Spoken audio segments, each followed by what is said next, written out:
Hello, tankers, and welcome to another episode of Garage Reviews with Spiral Tarantula. Today I'd like to talk about the KV-2 Soviet Tier 6 heavy tank.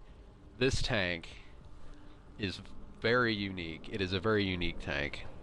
I don't really care much for the Soviet tanks, but I have fallen in love with the KV-2. I've kept it in my garage. I've pimped it out, for lack of a better term. And I will always keep this tank, even after I've researched everything else. Now, an important thing to note is that on paper, all of the stats of this tank are pretty terrible. The traverse speed is awful, the aiming time is terrible, the reload speed is abysmal, about 25 seconds, and that's with a fully trained crew and ventilation. But I still love my KV-2. But it's important to note that this tank is not a brawling tank because of that awful reload speed. This tank, unfortunately, does its best when it's with the lemming train and following the lemming train.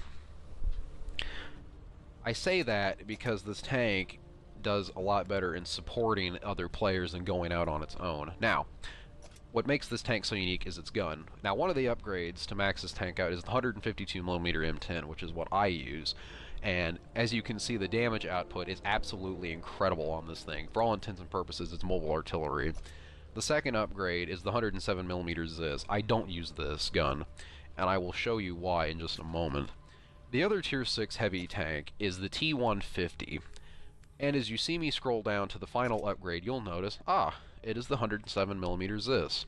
So, if you want to use the 107mm Zis, get a T150. If you're using the 107mm Zis on the KV-2, you're doing it wrong. The KV-2 is all about that 152mm gun. Now, crew perks and crew skills. I only have about 1.5 on here, but I would highly recommend getting Brothers in Arms after you have repairs and clutch braking. Then I would highly recommend situational awareness. Let's see here. Track mechanic isn't a terrible idea. Deadeye is a very good idea, actually. Safe stowage because the reload speed is awful, and getting ammo racked is a death sentence for the KV-2. And let's move to the supplies. Now, here's what is different about my KV-2.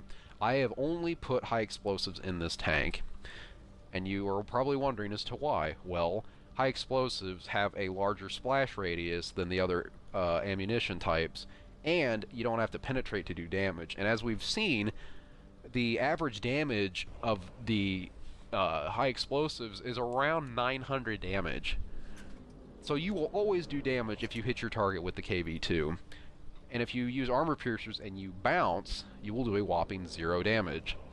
So, because the KV-2 lives and dies by its gun, I've put gun rammer, gun lane drive, and ventilation systems on the KV-2. Again, like I said previously, the KV-2 lives and dies by its gun, so anything I could do to maximize the DPM and reduce the reload speed and the aiming time is absolutely critical for this tank.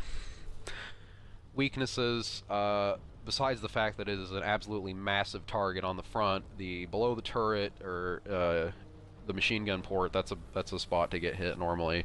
In the rear, that hatch on the back of the turret and the little machine gun port on the back and on the sides, just the whole turret is a huge weak point. It's really hard to take cover in the KV-2 because it's such a massive target, and if you get tracked and you're not able to repair it quickly, you're pretty much toast. For a lot of players that battle against KV-2s, it's a huge meaty target. As I mentioned, I don't have a whole lot of Soviet tanks, and as you'll see on my tech tree, that the KV-2 is the furthest I have come. I have stopped at the KV-2.